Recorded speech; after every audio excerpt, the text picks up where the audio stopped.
Dengan begitu viral batalnya pernikahan Sudarman Limbong dan juga Natalina Boru Nenggolan di Sipahutar, Tapanuli Utara pada tanggal 30 kemarin.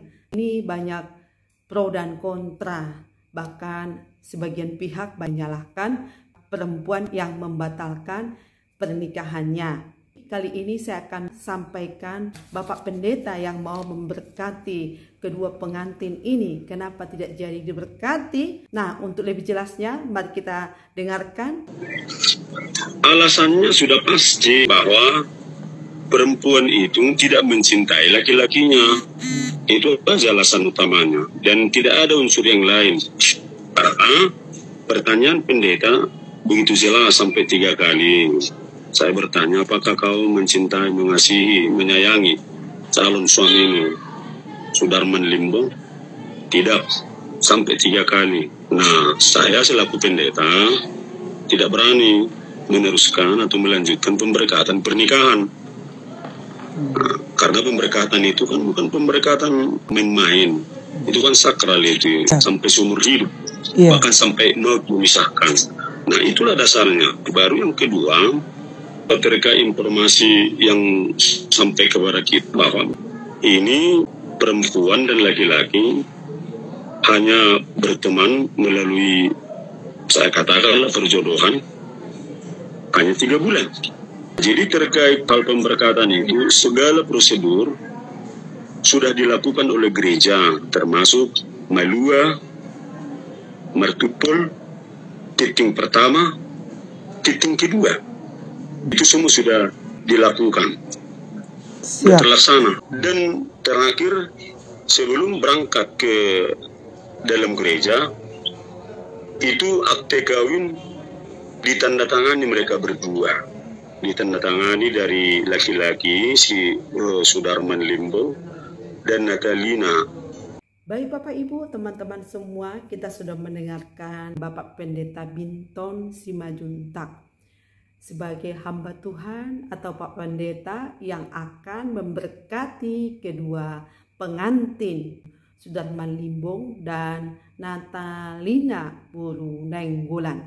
Nah, kita sudah mendengarkan alasan yang disampaikan oleh hamba Tuhan atau Bapak Pendeta bahwa pengantin wanita sama sekali tidak mencintai calon suaminya, yaitu Sudarman Limbong. Kenapa tidak jadi memberkati? Karena jawabannya sampai 3 kali dia tidak mencintai pasangannya. Nah, karena apa? Pernikahan itu bukanlah mainan atau ecek-ecekan, tapi pernikahan itu adalah pernikahan yang kudus, yang sakral, dan itu sangat diberkati oleh Tuhan.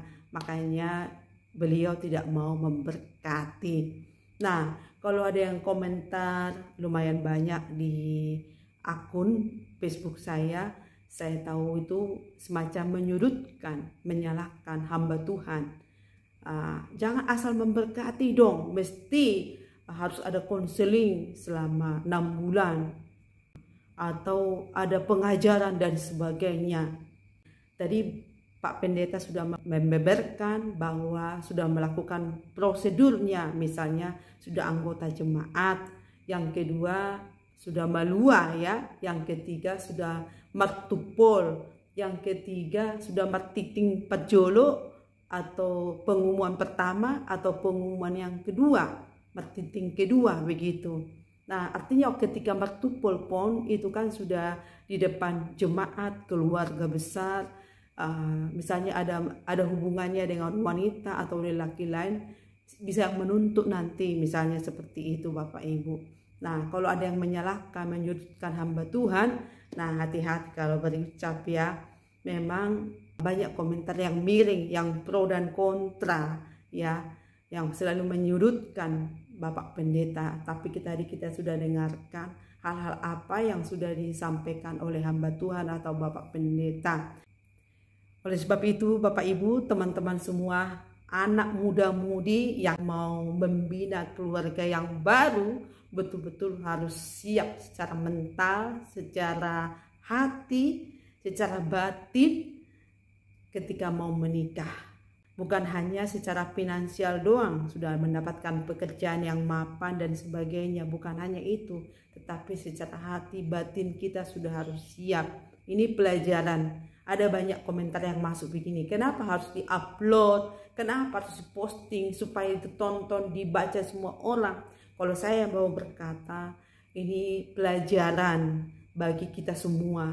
Kita yang punya anak perempuan mengingatkan supaya lebih hati-hati, bahkan juga masyarakat luas begitu. Pokoknya hal yang baik, yang positif aja yang kita lihat dari peristiwa ini.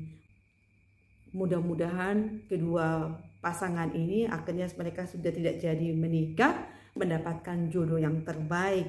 Tuhan gantikan yang terbaik bagi mereka masing-masing. Jadi jangan ada beranggapan negatif, selalu menyalahkan, bahkan perkataan-perkataan yang kotor. Paling gampang netizen ini mengata-ngata yang tidak benar ya, paling gampang menghujat. Oleh sebab itu mari kita belajar berbicara dengan baik, mengucapkan kata-kata kita dengan baik, oke?